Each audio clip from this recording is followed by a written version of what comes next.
Bien, bonjour à tous. Dans cette vidéo, je vais vous parler des acides nucléiques.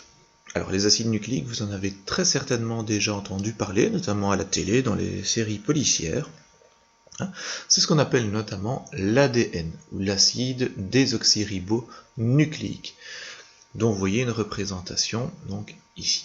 Comme son nom l'indique, l'ADN se trouve dans le noyau, ça vient du nucléique. L'ADN se trouve dans le noyau des cellules. Mais au fond, qu'est-ce que la molécule d'ADN? Eh bien, commençons d'abord par regarder la structure en 3 dimensions de la molécule d'ADN, qui est ici. Imaginez une échelle que l'on torsade, donc que l'on tord pour en faire une torsade. Eh bien, vous remarquez qu'en fait, la molécule d'ADN ressemble à une échelle, effectivement, qui serait torsadée de la même façon. Qu'est-ce qu'on a sur cette échelle? Eh bien, on a des montants qui sont situés à l'extérieur de l'échelle, comme ils sont situés à l'extérieur de la molécule d'ADN. Vous avez ici un montant torsadé, et puis si je le mets dans une autre couleur, vous voyez qu'on a un deuxième montant ici de la molécule d'ADN. Ici, et voilà, il passe là. Ce n'est pas tout. Vous voyez aussi qu'il y a les barreaux. Comme à une échelle, il y aurait des barreaux sur lesquels nous mettons nos pieds. Eh bien, il y a également des barreaux dans la molécule d'ADN. Bon, voyons maintenant à quoi toutes ces structures correspondent. Pour ça, on va aller au niveau moléculaire.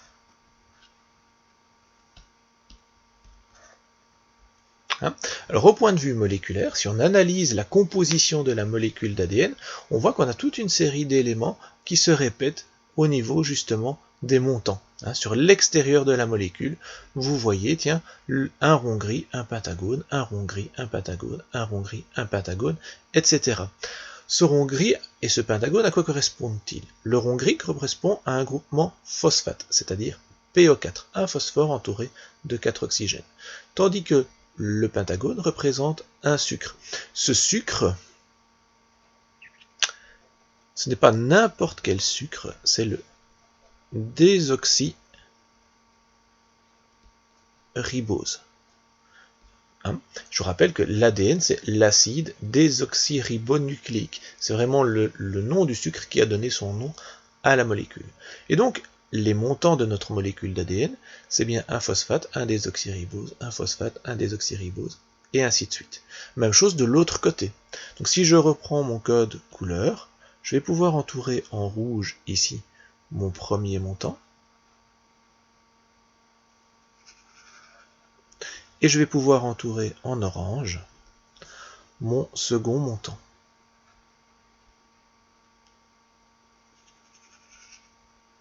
Alors ce n'est pas tout. On a vu aussi que dans notre molécule d'ADN, en vert, il y avait des barreaux. Ces barreaux, en fait, ils sont constitués de 4 bases, ce qu'on appelle des bases azotées. Alors 4 bases représentées par la première lettre de leur nom, un A pour l'adénine, un C pour la cytosine, un G pour la guanine et un T pour la thymine. Et vous voyez que ces 4 bases, que l'on représente avec des formes particulières, ne peuvent s'emboîter que si une cytosine est en face d'une guanine, que si une adénine est en face d'une thymine. Essayez de mettre une thymine en face d'une cytosine ou d'une guanine, vous voyez que les formes ne correspondent pas, elles ne peuvent pas s'emboîter. Donc on a toujours une cytosine en face d'une guanine, une adénine en face d'une thymine. Et ce sont donc ces bases, les associations de ces bases, qui font les barreaux de la molécule d'ADN.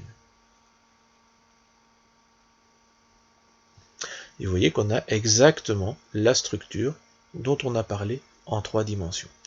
Alors d'un point de vue un peu plus formel, on va appeler un brin d'ADN la composition qui comprend un montant, donc le phosphate, le sucre, et une base. Donc tout ceci, je vais prendre une autre couleur, en mauve. Donc tout ceci en mauve,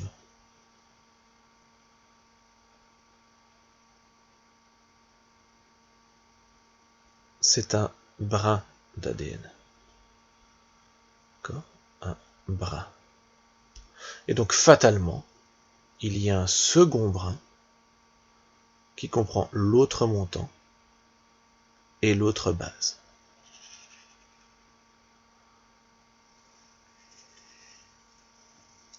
Et de nouveau, on peut faire le petit exercice, repasser en torsadant cette molécule, en repassant à une schématisation en double hélice. Cette torsade, c'est ce qu'on va appeler en fait une double hélice. Bah oui, on a un brin qui fait une hélice, l'autre brin qui fait l'autre hélice. L'ensemble donne une double hélice. Alors, la molécule d'ADN, comme vous pouvez le voir, donc elle possède deux brins qui sont associés l'un à l'autre. On va dire qu'elle est bicaténaire, cette molécule d'ADN.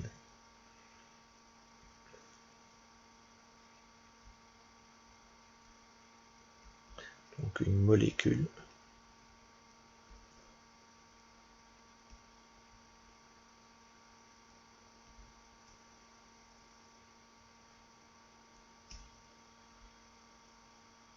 bicaténaire. Ça veut dire simplement qu'elle a deux brins. Les anglophones s'embarrassent un peu moins, eux ils disent simplement double-stranded, donc c'est-à-dire double brin en anglais. Nous on va dire bicaténaire en français. Enfin, toujours au niveau formel, on va appeler un nucléotide un nucléotide, c'est un groupement phosphate, un sucre et une base qui lui est associée. Donc, hop, en turquoise ou en bleu clair plutôt ici. Hop. Donc ça, c'est ce qu'on va appeler un nucléotide.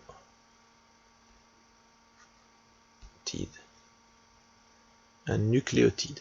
Donc la molécule d'ADN, en fait, c'est une succession de nucléotides qui se répètent, qui sont associés aussi les uns aux autres, si on parle des deux brins.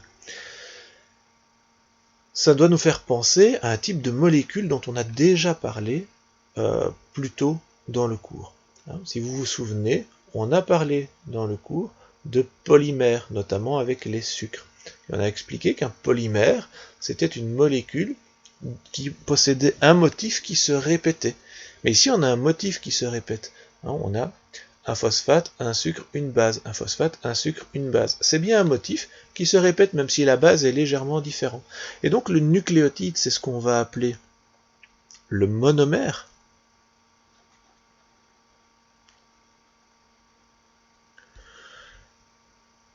Et le brin, ou la molécule d'ADN, c'est ce qu'on va appeler le polymère. Donc l'ADN, l'acide désoxyribonucléique, est une molécule polymérique. Le nucléotide est le monomère. Donc l'ADN est composé de nucléotides.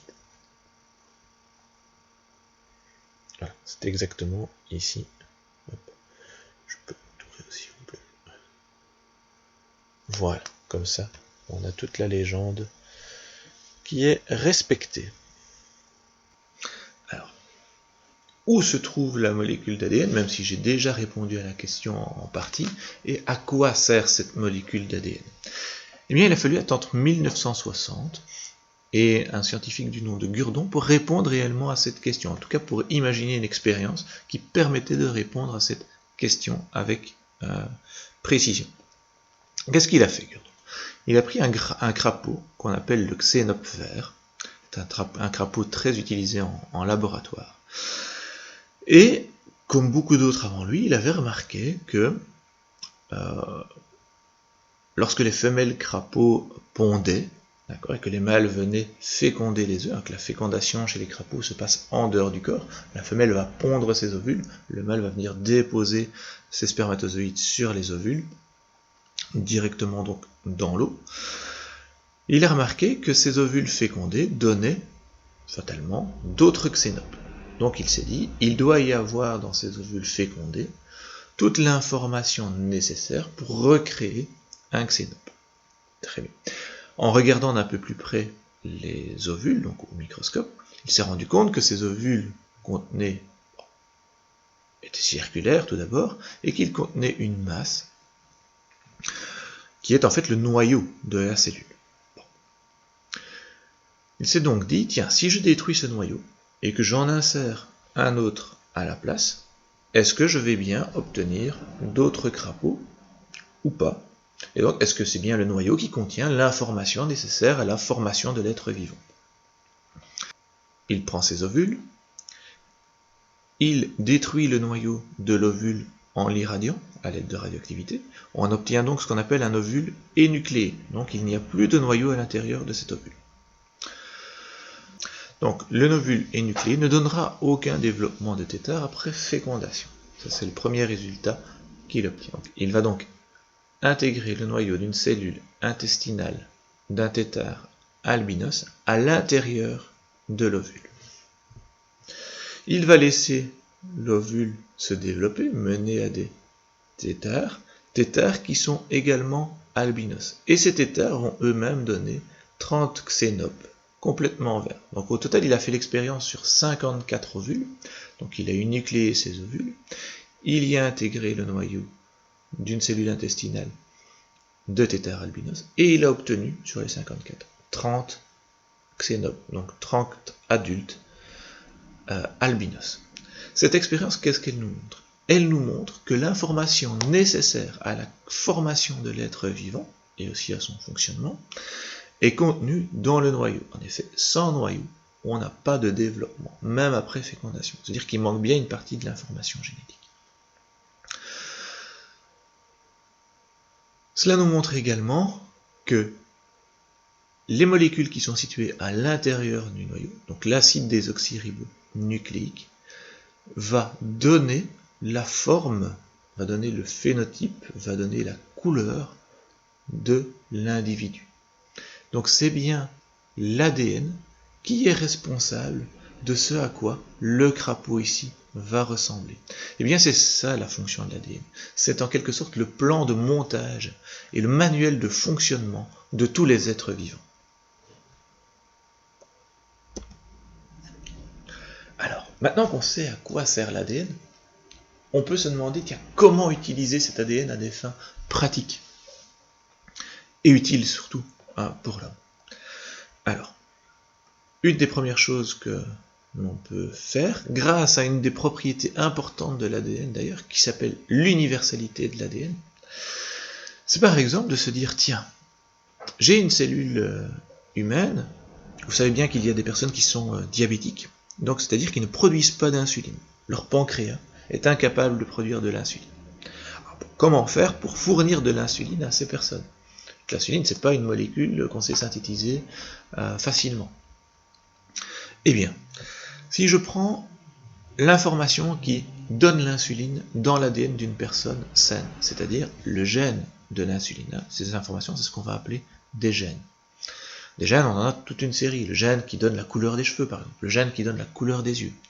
Ici, on prend le gène qui va nous donner l'insuline, qui va permettre de produire l'insuline. Ce gène, on va l'intégrer dans ce qu'on appelle un plasmide. Alors un plasmide, on l'a vu chez les bactéries, c'est une petite molécule d'ADN circulaire qui se trouve dans le cytoplasme de la bactérie, que la bactérie peut utiliser. Donc on intègre ce gène, ici, de l'insuline, on l'intègre dans un plasmide bactérien. Et ce plasmide, qu'on a au préalable ouvert, je vous passe les détails, on va le remettre à l'intérieur de la bactérie. Donc on va faire ce qu'on appelle une transformation génétique, ou de la transgenèse. Eh bien, suite à avoir fait ça, on se rend compte que notre bactérie va également produire de l'insuline. Insuline qu'on va pouvoir récupérer et qu'on va pouvoir donner ici aux patients diabétiques. Ça veut dire quoi cette expérience? Donc dans cette expérience, j'ai pris, donc on prend le gène de l'insuline.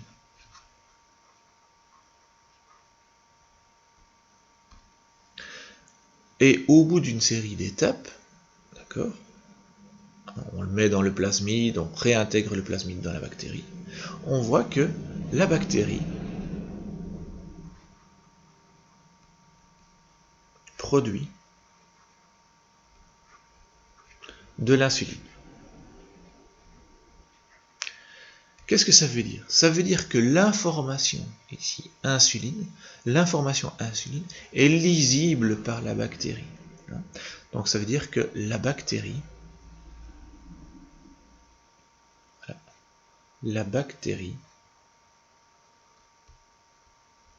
arrive à utiliser plutôt.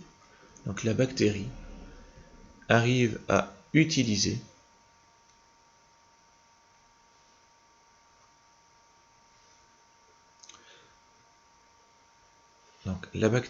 elle arrive à utiliser, donc elle utilise l'information. Si la bactérie arrive à utiliser l'information, ça veut dire qu'elle est déchiffrable par la bactérie. On peut faire ça avec n'importe quel gène. La bactérie va toujours produire ce qui est donné par le gène. Et bien ça, c'est une propriété importante de la molécule d'ADN. On va dire que la molécule d'ADN est universelle. C'est-à-dire que n'importe quel gène peut être utilisé dans tout être vivant pour produire la protéine qui lui est liée. C'est une propriété très importante qui nous permet d'ailleurs d'obtenir une grande partie de nos médicaments. On va pouvoir faire produire par des bactéries des molécules d'intérêt pour l'homme, grâce à une technique que je vous ai montrée ici. Cette technique, c'est ce qu'on appelle la transgénèse.